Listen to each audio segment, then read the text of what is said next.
Welcome to the Cooper Chronicles, your place for the news you need to know. I'm Riley. And I'm Lucas. Today is Wednesday, March 19th. Happy birthday today to Daniel Harris and Madison Guazak. Please stand for the pledge. I pledge allegiance to the flag of the United States of America and to the republic for which it stands, one nation, under God, indivisible, with liberty and justice for all. Positivity Project focuses on other people mindset, identifying and appreciating the good in others. People who live by this other people mindset are often described as appreciative, attentive, positive, kind, caring, and grateful. Baseball tryouts will take place April 2nd through 4th from 3:45 to 5:30. Meet in the KMS gym, but expect to go outside. Please dress for the weather, but baseball pants are required because players are expected to slide. Please bring the following equipment with your bats, mitts, hat, cleats, and tennis shoes. Equipment can be stored in the boys' locker room cage. Before student athletes can enter through the 8th grade doors, drop off their equipment in the locker room and then go back to their assigned doors for entry. Cage will be locked during the day. Athletes will not be able to access until after school. Players are expected to attend tryouts every day. Softball tryouts will be held April 1st to 3rd from 3:45 to 5:30.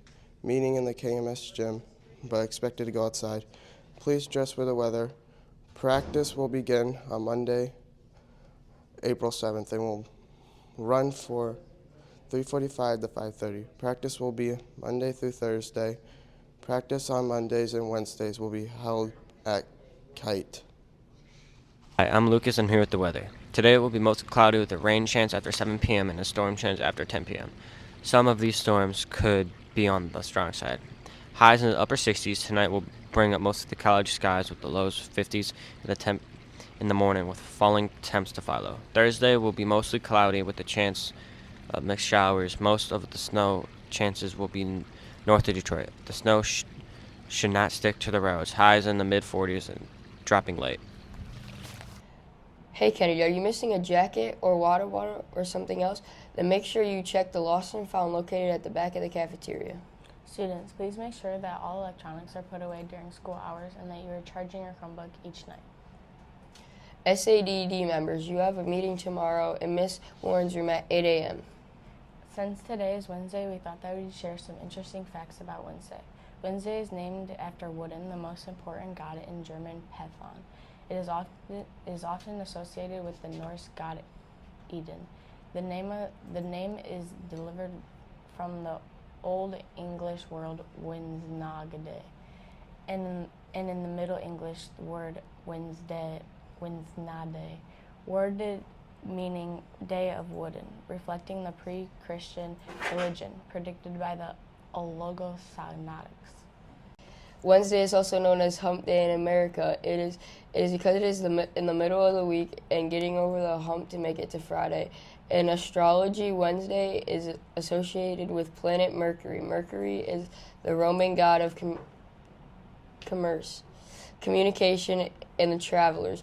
In astronomy, Mercury is associated with communication, intellectual pursuits, and adaptability. For any additional information about anything on the announcements, please see the TV screen in the front of the back office. Have a wonderful Wednesday, Kennedy. Women's History Month.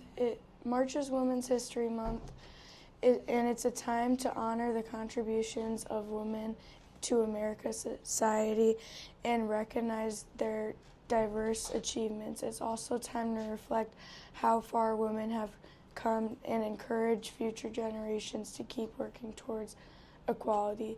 We celebrate Women's Month for the following reasons: to celebrate incredible success and achievements of all strong women all over the globe, to honor and pay tribute to the females who dedicated their lives in ensuring that women were granted equal rights to men.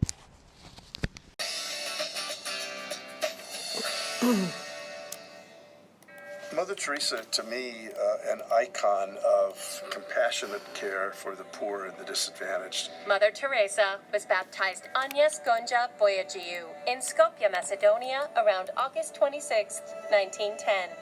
Born of Albanian descent, she joined the Loreto Sisters of Dublin, Ireland, at the age of 18 and took the name Sister Mary Teresa. One of the reasons some religious members take on new names, they have a favorite saint, or they have someone who embodies for them a vision, like Pope Francis. It's Francis of Assisi. In 1931, Mother Teresa traveled to Calcutta, India, to teach at an all-girls high school. But on September 10, 1946, a second calling from Christ led Mother Teresa to leave her convent and devote herself to working with the poorest of the poor. With Vatican permission, in 1950, Mother Teresa created the Missionaries of Charity. Mother Teresa is one of the great humanitarians of the 20th century because of her ability to love those who were the most vulnerable in society. The work she did in India really challenged entrenched notions of caste and gender roles, and she worked very closely with lepers and other people who were disenfranchised, marginalized, dispossessed. During the 60s, Mother Teresa opened hospices, orphanages, and leper houses all over India, and later expanded internationally. In 1982, during the siege of Beirut, Mother Teresa traveled through a war zone to evacuate 37 children, and later assisted radiation victims at Chernobyl and earthquake victims in Armenia. Mother Teresa cares about people. She recognizes their spiritual dignity. She takes care of not just their spiritual needs, but their bodily needs as well. And she gathers other people to help her do that. That, in my mind, is a good humanitarian. In 1979, Mother Teresa was awarded the Nobel Peace Prize and donated the $192,000 prize fund to the poor in India. 6 years later, President Ronald Reagan awarded her with a Presidential Medal of Freedom.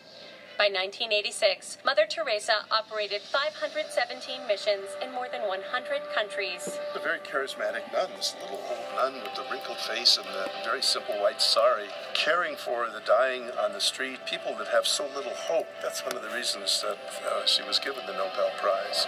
After years of suffering from heart, lung, and kidney problems, Mother Teresa died on September 5, 1997. 2 years later, Pope John Paul II opened a formal process toward beatification to make Mother Teresa an official Catholic saint.